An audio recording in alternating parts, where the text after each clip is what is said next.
Saatnya berpetualangan, datang ke taman pelangi. Bersama teman-teman semua, yuk kita saling membantu. Aku punya tas berlari dengan si Joko. Bergegaslah ayo berpetualang. Saatnya rainbow. Assalamualaikum warahmatullahi wabarakatuh. Selamat pagi, apa kabar anak-anak? Baik semua kan? Perkenalkan, nama saya Zulfa Ismail Hawa. Kalian bisa memanggil saya Zulfa atau Mbak Zulfa ya. Nah, pada pertemuan kali ini saya akan membantu teman-teman untuk mempelajari materi mengenai kol-kolah.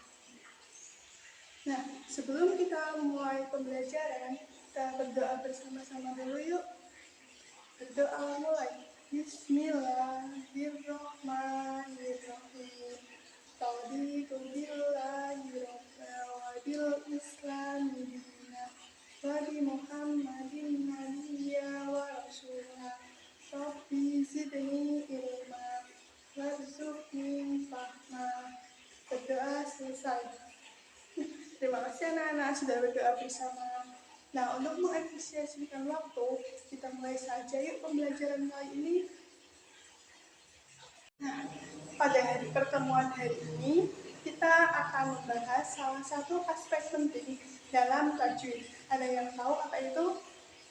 Nah, aspek terpenting itu adalah qalqalah. Qalqalah adalah teknik yang memberikan kejelasan atau kekuatan pada huruf-huruf tertentu di dalam Al-Quran.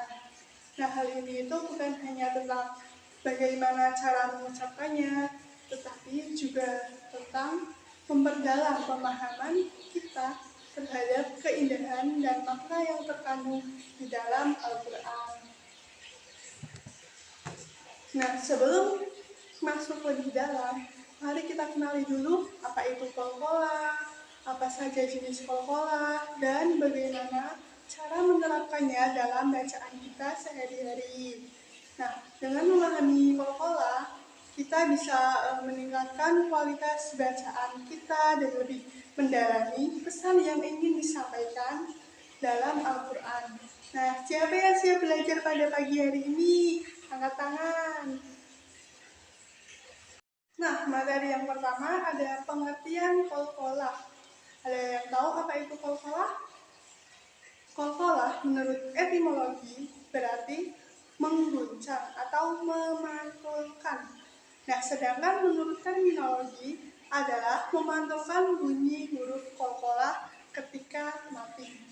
Nah, huruf qalqalah sendiri itu ada 5. Qaf, to, be, jim, dal. Atau lebih gampangnya kita menyebutnya bajudi, toko. Ba, jim, dal, toko. Tuh. Nah, qalqalah berasal dari kata yang berarti menguncang atau memantulkan ya. Nah, dalam istilah tajwid, qalqalah merujuk pada cara melafalkan huruf-huruf tertentu ketika mati atau tanpa harokat. Nah, dengan cara yang khas sehingga menghasilkan bunyi yang jelas dan tegas. Ketika salah satu dari huruf qalqalah berada di akhir kata dan tidak diikuti oleh harokat, maka suara yang dihasilkan akan memiliki karakteristik khas, mirip dengan bunyi yang memantul. Hal ini penting dalam pengucapan Al-Quran agar dapat dibaca dengan benar sesuai aturan tajwid. Nah, materi yang kedua ada jenis-jenis qalqalah. Dan jenis qalqalah itu ada 2. Yang pertama, qalqalah sughra, yang kedua, qalqalah kubra. Nah, qalqalah sughra itu berarti qalqalah kecil, pantulannya lebih kecil, sedangkan qalqalah kubra itu qalqalah besar. Nah, selanjutnya ada pengertian qalqalah sughra. Nah, pengertian qalqalah sughra itu sendiri apabila ada salah satu huruf qalqalah yang berharokat sukun asli, bukan karena waqaf, dinamakan sughra karena pantulannya pelan atau kecil. Nah, ketika salah satu huruf kol-kolah memiliki harokat sukun asli, nah misalnya tidak ada harokat di depannya, nah kita sebut itu kol-kolah subro. Nah ini artinya pandulannya kecil. Jadi jika huruf kol-kolah ini berada di akhir kata dan ada tanda sukun di atasnya, suaranya tidak akan mengguncang terlalu keras. Pandulannya lebih lembut dibandingkan jika huruf mati tanpa harokat.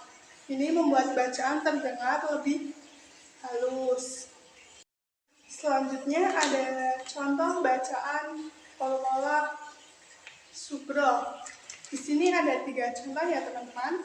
Yang pertama ada di habelum.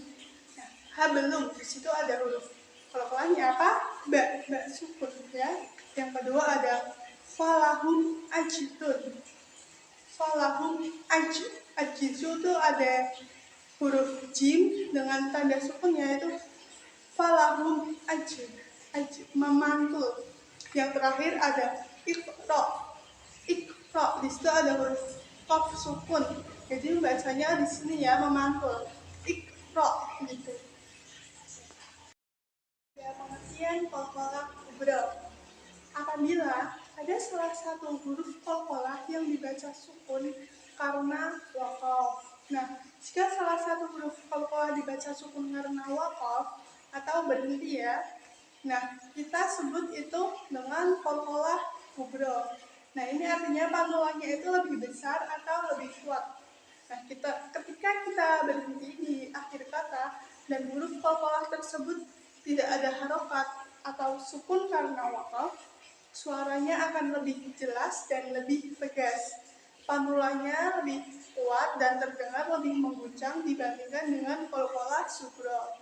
Jika kita menemukan huruf kol-kolah di akhir kata saat waqaf, kita harus melafalkannya dengan cara yang lebih menonjol agar bacaan kita sesuai dengan aturan tajwid dan terdengar baik. Selanjutnya ada contoh bacaan kol-kolah kubro. Di sini ada 3 contoh ya teman-teman. Yang pertama lahabi watab. Lahabi watab. Ya, di akhir katanya ini watab itu memantul ya. Yang kedua abidu nama akbud memantul. Yang ketiga ada alladzi kholaq. Di sini suaranya itu teman-teman alladzi kholaq itu. Nah, selanjutnya di sini Ibu mengambil surat Al-Falaq untuk mencari bacaan kol-kolah ya.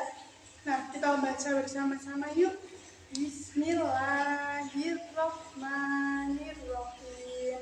Qul a'udzu birabbil falaq. Nah, pada ayat pertama ada bacaan kol-kolah apa teman-teman? Ada yang tahu nggak? Nah, pada ayat pertama ini ada kol-kolah kubro. Qul a'udzu birabbil falaq. Yang kedua min syarri ma khalaq. Nah, yang kedua juga ada bacaan kol-kolah kubro. Yang ketiga wa min syarri hasidin idza waqab. Nah, di sini juga ada kol-kolah kubro. Wa min syarri nafasati fil uqad. Di sini juga ada kol-kolah kubro. Wa min syarri hasidin idza hasad. Nah, di sini berarti di dalam surat Al-Falaq ini hanya terdapat kol-kolah kubro, tidak ada kol-kolah subro. Berarti ada kol-kolah kubro ada di akhir kata. Itu ya teman-teman. Selesai sudah pembelajaran kita pada pagi hari ini. Semoga ilmu yang saya sampaikan dapat dipahami dengan baik. Apabila ada kata yang kurang berkenan dan ada kata yang kurang tertata, mohon maaf ya teman-teman. Sebelum kita mengakhiri pembelajaran, kita berdoa bersama-sama terlebih dahulu yuk. Bismillahirrahmanirrahim. wal asri innal insana lafi khusrin illal ladzina amanu wa amilus solihati wa tawassaw bil haqqi wa tawassaw bis sabr. Amin. Semoga ilmu yang kita dapatkan bermanfaat ya teman-teman. Terima kasih.